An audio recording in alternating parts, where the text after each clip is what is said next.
कोई पाकिस्तानी आईएसआई का षड्यंत्र है, कोई साजिश तो नहीं भारत के खिलाफ। कन्हैयालाल साहू जी की हत्या पर ए टेलर मर्डर स्टोरी मूवी बना रहे हैं।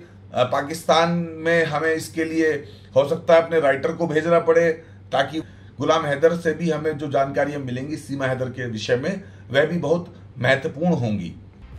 सीमा और सचिन की लव स्टोरी पर, प्रेम कहानी पर बनने वाली कराची टू नोएडा फिल्म का ऑडिशन कल हुआ। उसमें 50-60 अभिनेत्रियां और अभिनेता जो मॉडल्स हैं, एक्ट्रेस हैं, एक्टर हैं, वो ऑडिशन के लिए कल आए थे। युवाओं में बड़ा उत्साह है इस फिल्म को लेकर और पूरे देश और दुनिया में उत्साह है। आज पूरी दुनिया, पूरा समाज है वो ये जानना चाहता है कि सीमा और सचिन की प्रेम कहानी क्या है। कहीं इसके पीछे कोई साजिश है या ये असल प्रेम है, ये पबजी का ही मामला है, या इस प्रेम और पबजी और लव के बीच में कोई पाकिस्तानी आईएसआई का षड्यंत्र है, कोई साजिश तो नहीं भारत के खिलाफ। ये तमाम सवाल जो लोगों के दिलो जहन में उभर रहे हैं, बार बार उमड़ घुमड़ रहे हैं, इनका जवाब देने के लिए और इस पूरी कहानी को, जैसे गदर है एक प्रेम कहानी, एक प्रेम कथा, इसको दिखाने के लिए मैंने सोचा कि फिल्मकार का जो काम होता है वो होता है समाज में चेतना जगाना, और फिल्म जो है समाज का दर्पण होती है। इसीलिए चूंकि हम पहले से ही कन्हैयालाल साहू जी की हत्या पर ए टेलर मर्डर स्टोरी मूवी बना रहे हैं जो नवंबर में जिसकी रिलीज है, तो हमने साथ के साथ कराची टू नोएडा नामक एक बड़ी फीचर फिल्म्स पे भी जो सीमा और सचिन की प्रेम कहानी पर, और क्या कहानी है असली कहानी पर बनेगी, उसकी शुरुआत कर दी है।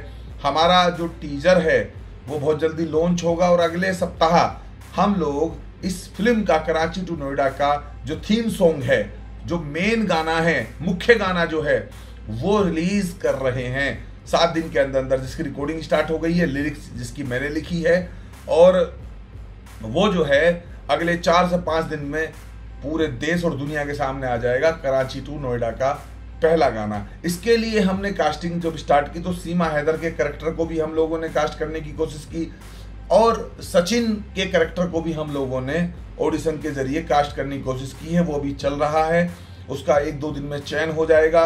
इस फिल्म में मुख्य किरदार के रूप में ATS के अधिकारी भी रहेंगे।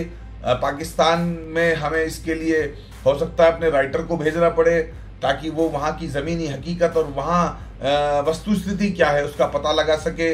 इस फिल्म की शूटिंग हम दुबई में भी करेंगे, चूँकि सीमा दुबई के रास्ते भारत आई है, नेपाल में भी करेंगे, और भारत में तो शूटिंग होगी ही होगी।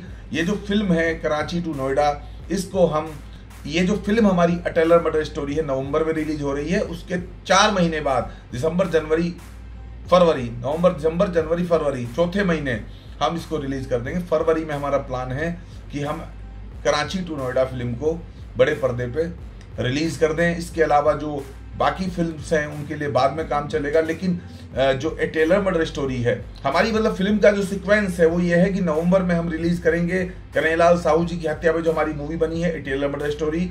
फरवरी में हम रिलीज करेंगे जो दूसरी हमारी मूवी है सीमा और सचिन के कहानी और किस्से पे, कराची टू नोएडा।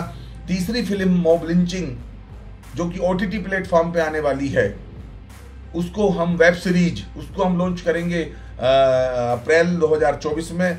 और फिर मेरा अब्दुल ऐसा नहीं है, ये फिल्म हम करेंगे लोकसभा चुनाव के बाद 2024 में लास्ट में। तो हमारा 2024 तक का प्रोडक्शन हाउस का पूरा सीक्वेंस जो है हमने आपको बता दिया है, यही शेड्यूल हमारा है। और हम बड़े स्तर पे फिल्मों पे, इसी जॉनर की फिल्मों पे जो कि सत्य घटनाओं पर आधारित हैं और जिससे समाज में चेतना जागेगी, समाज जागेगा, जिससे समाज के अंदर एक जनजागरण का माहौल बनेगा, ऐसी फिल्में हम लोग लगातार देना शुरू कर रहे हैं। और सचिन जो है उसको कास्ट करने के लिए हमारे सामने बहुत तकलीफ नहीं है, बहुत सारे लोग हैं जो सचिन जैसे हैं और जो अच्छी एक्टिंग कर सकते हैं। बाकी अगर सचिन भी चाहे और वो भी ऑडिशन देने आना चाहता हो तो सीमा के साथ जो प्रतिबंध हैं ATS वगैरह के, वो सचिन के साथ नहीं है, वो दे सकता है।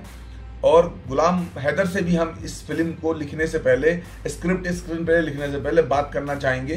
गुलाम हैदर से भी हमें जो जानकारियां मिलेंगी सीमा हैदर के विषय में वह भी बहुत महत्वपूर्ण होंगी। सीमा के विषय में अधिकाधिक जानने के लिए, चूंकि हमारा प्रोडक्शन हाउस, हमारे जो राइटर्स हैं, हमारे जो डायरेक्टर्स हैं और मैं खुद, हम गुलाम हैदर की भी ओपिनियन जानना चाहते हैं, क्योंकि स्टडी करनी पड़ेगी पूरी, तो हम गुलाम हैदर से भी सीमा के जीवन के व्यक्तित्व के संबंध में जो है कुछ जानकारियां चाहते हैं। तो मैं यहाँ इंडिया में हूँ और नोएडा में हूँ। मैं गुलाम हैदर जो हैं सीमा के पूर्व पति, उनसे भी कहना चाहता हूँ कि हमारा इसमें सहयोग कर सकते हैं अगर वो चाहें तो।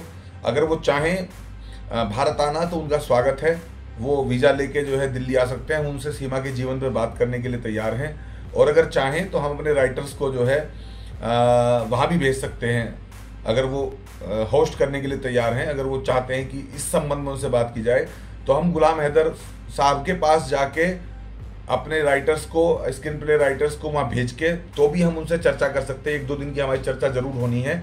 और अगर वो चाहें कि वो यहाँ आना चाहते हो इंडिया, तो वो पाकिस्तान से जो है दिल्ली का वीज़ा लेके या मुंबई का वीज़ा लेके लीगल तौर पे भारत आ सकते हैं। हमारे प्रोडक्शन हाउस में बैठ के 2-3 दिन वो जो है सीमा के बारे में हमें जानकारी दे सकते हैं। अगर वो नहीं चाहेंगे तो भी जानकारी तो हम जुटा ही लेंगे, क्योंकि हम फिल्म मीडिया जगत से हैं तो हमारे अपने सोर्सेज भी होते हैं। लेकिन अगर गुलाम हैदर साहब इसमें हमें सपोर्ट करना चाहें तो हम उनका भी धन्यवाद अदा करेंगे। सब्सक्राइब कीजिए आपका अपना चैनल NDTV भारत।